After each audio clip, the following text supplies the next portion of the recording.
Bismillahirrahmanirrahim. Assalamualaikum warahmatullahi wabarakatuh. Selamat siang teman-teman, bagaimana kabarnya hari ini?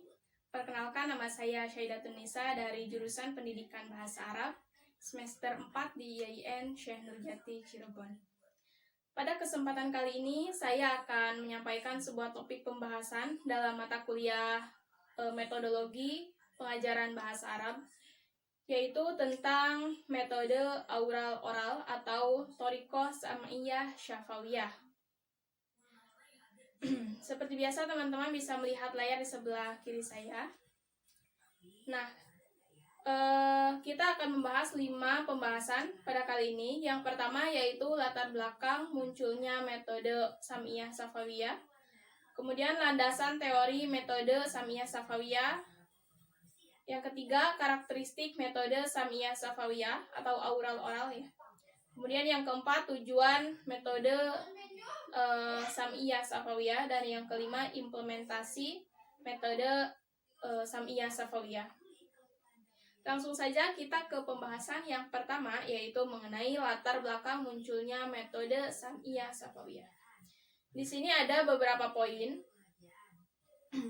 Jadi latar belakang munculnya metode ini, yang pertama itu karena perlunya komunikasi langsung antar negara setelah Perang Dunia Ketiga. Kemudian ketidakmampuan metode sebelumnya, yaitu metode gramatika tarjamah dan juga metode qiraah, untuk mencapai tuntutan komunikatif dari konsep-konsep baru. Yang ketiga, metode ini merupakan hasil dari perkembangan studi psikologi linguistik dan juga studi antropologi. Kemudian, secara historis, metode ini muncul pada tahun 60-an, yaitu abad ke-20 di Amerika Serikat, di mana sekolah-sekolah modern menggunakannya secara intensif. Kemudian yang kedua, landasan teori metode aural oral. Pemikiran yang melandasi munculnya metode aural oral diantaranya yaitu bahwasanya bahasa adalah seperangkat simbol fonetik atau suara.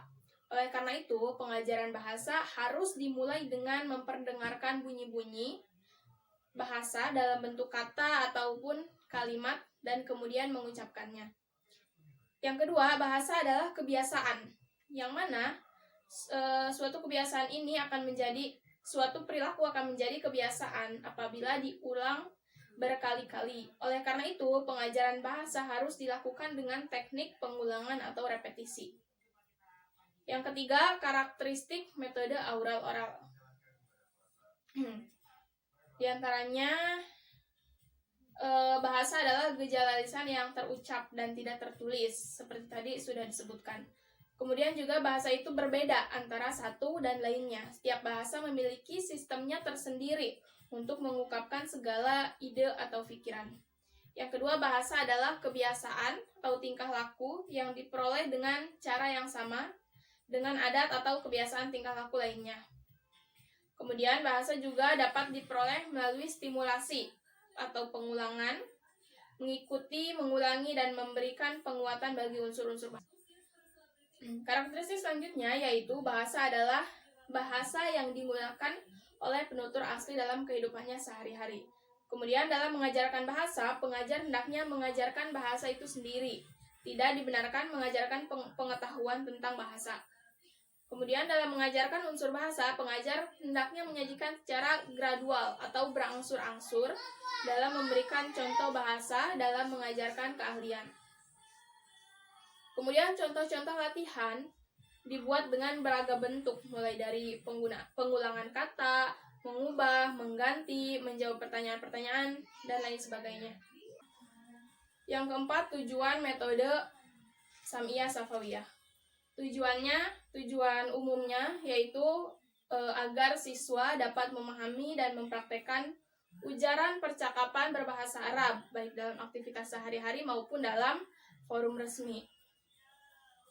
Yang terakhir yaitu implementasi metode sam'iyah syafawiyah. Di sini ada beberapa poin, di antaranya ada peran guru, yang mana peran guru di sini mempersiapkan pelajaran dan menyajikannya kepada siswa. Kemudian memberikan model yang benar bagi siswa dengan pengucapan dan penggunaan bahasa yang benar. Kemudian memimpin siswa dan mengatur kegiatan mereka di kelas, dan memantau pengucapan siswa, mengoreksi dan juga mengevaluasi. Peran siswa di sini sebagai komponen terlemah. Karena apa? Karena siswa tidak memiliki kewenangan apapun, hanya mengikuti apa yang diperintahkan oleh guru. Dan siswa itu sepenuhnya diatur oleh guru dan juga bahan ajar. Kemudian peran bahan ajar di sini adalah sebagai komponen utama dalam pembelajaran. Metode ini sepenuhnya bergantung pada bahan ajar, dan bahan ajar itu dibuat relevan dengan siswa dan juga dibuat secara bertahap. Selanjutnya langkah pembelajaran. Langkah pembelajaran diantaranya guru memasuki kelas, kemudian menunjukkan media-media penunjang seperti gambar dan lain sebagainya. Kemudian penyajian dialog bacaan pendek yang dibacakan oleh guru berulang kali dan pelajar menyimak terlebih dahulu tanpa melihat pada teksnya. Kemudian peniruan dan penghafalan dialog dengan teknik meniru setiap kalimat secara serentak dan menghafalkannya. Kemudian penyajian pola-pola kalimat yang terdapat dalam teks atau dialog yang dianggap sulit karena terdapat struktur atau ungkapan sulit. Kemudian dramatisasi dari dialog bacaan yang sudah dilatihkan di atas. Pelajar yang sudah hafal disuruh mempergunakannya atau memperagakannya di depan kelas.